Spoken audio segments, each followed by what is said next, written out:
Please stand for the pledge. I pledge allegiance to the flag of the United States of America and to the republic for which it stands, one nation, under God, indivisible, with liberty and justice for all. Good morning, Tigers. I'm Sarah, she's Memphis, and today is Monday, April 11th. It's an English teacher collaboration today. We have more voters to acknowledge this morning. Congratulations to Ryan Gunther, Ala Cartet, and Tori Cleveland. This brings to 20 the first number of first voters we had last week from our high school. There are probably more, but these are the only people that we are aware of. Remember, this week the Americanism and Government test is being taken statewide by sophomore, juniors, or seniors who are competing for those 45 scholarships. Let's have a good turnout from Black River Falls High School. We have dozens of students that have a good knowledge of the Constitution and other citizenship-related items. Mr. Ricken emailed you a link last week to help you get into the test.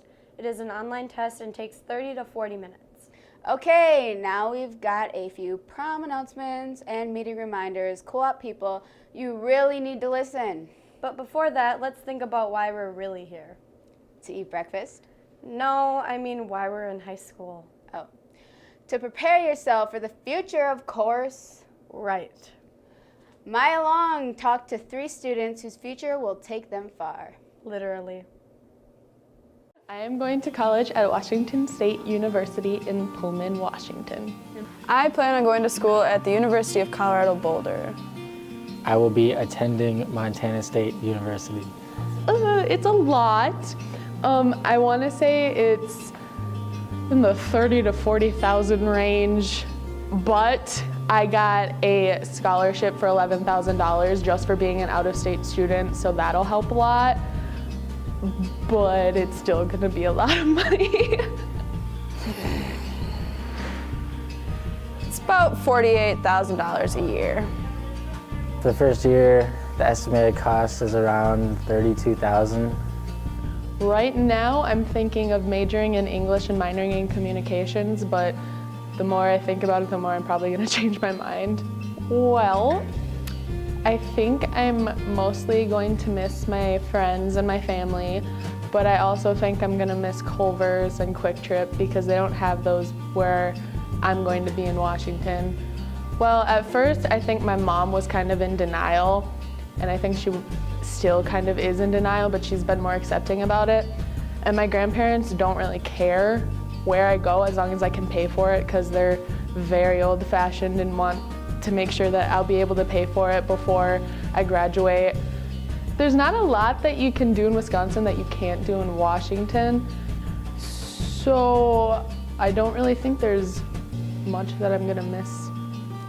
I'm really excited because I've already started Googling stuff, and I'm gonna be able to go to so many beautiful places like hiking. Where Pullman is, there's a mall 2 hours away, and then an amusement park two hours away the other way, so I can do that.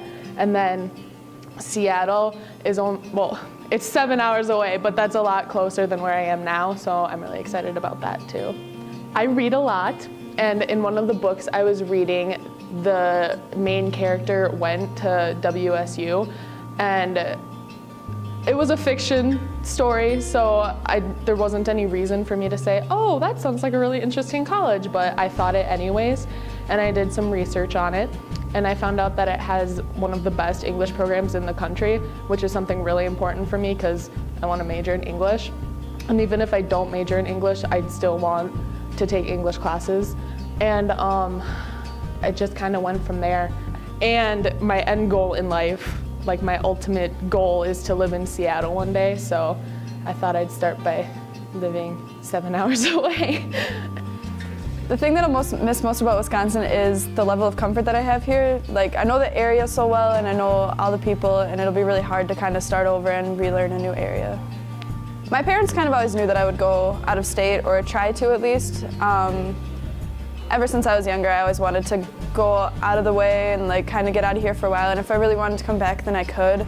And so it wasn't really a big surprise when I said that, when we started looking for colleges, I was like, I want to go look at Colorado. When I got accepted, my parents were pretty okay with it. They both knew that it's what I want to do, and so they're really accepting of that. I think it's just hard because I'm an only child, and so like I'm their only kid, and I'm really going far away, and so it's hard for them that way, but they're pretty okay with it because they know it's what will make me happy. I'm hoping to be able to go hiking a lot because there's mountains there, and I think that'd be really fun to get into hiking and to snowboard more and be up in the mountains and wilderness area. I chose Boulder because I always wanted a really big closed campus where like you go one place and you know you're on a college campus, and it had a really homey feel towards it. The buildings are all like kind of a rustic brick type thing, and they had a lot of really little things that I looked for, and it reminded me of Black River and Wisconsin a lot, and it reminded me of like a homey type of place where I'd want to live and spend a lot of time in a way. I won't miss much in Wisconsin. I guess Montana's pretty much like Wisconsin, just a little bit better. My parents were scared at first. My mom is really nervous about it, but well, in Montana there's a lot of like fly fishing opportunities and backpacking and hiking trips that I can take, whitewater rafting, concerts.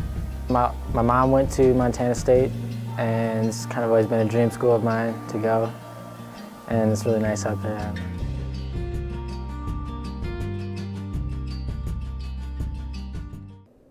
Did you know that there's only 55 days until graduation? Time flies. Okay, now on to the announcements. Forensic students participating in the state tournament will have practice today and tomorrow during focus until 3:30. Got that, forensic students? There will be a mandatory dancing with the senior stars meeting today during focus in Mrs. Halverson's room. So, focus today, senior stars. And FFA members, this one is for you. FFA members, if you want to run for chapter officer, you must get your completed nomination paper into Mr. Markart by today. There will be an FFA meeting tomorrow, Tuesday, April 12th from 3:15 to 4:15 p.m. in the high school ag room. The agenda includes officer elections and lots more. Students interested in FFA are always welcome to attend. Co-op, this is important. If you register for co-op classes, get the application in. It was due April 1st, for crying out loud. Pick up the app in counseling and give the completed form to Mrs. Casper. If you don't do that, your schedule cannot be finalized. Get it done today. Okay, juniors and seniors. You know you can get your prom tickets during lunch through April 20th? It's $25 for one ticket, $40 for two. At the door, there'll be $30 for one and $50 for two. Of course, if you're bringing a guest that doesn't attend this fine establishment, you need a dance guest permission form. Pick it up outside the office and turn it into the main office by next Wednesday. That's April 20th. If you want to go to post-prom from midnight until 3 a.m. in the lovely Lunda Community Center, you'll need to grab a ticket. It's for $5 for one or $8 for two. Or $7 for one. And $10 for two at the door. You do need to show your prom ticket to purchase a post-prom ticket. That's all. Have a great week, everyone.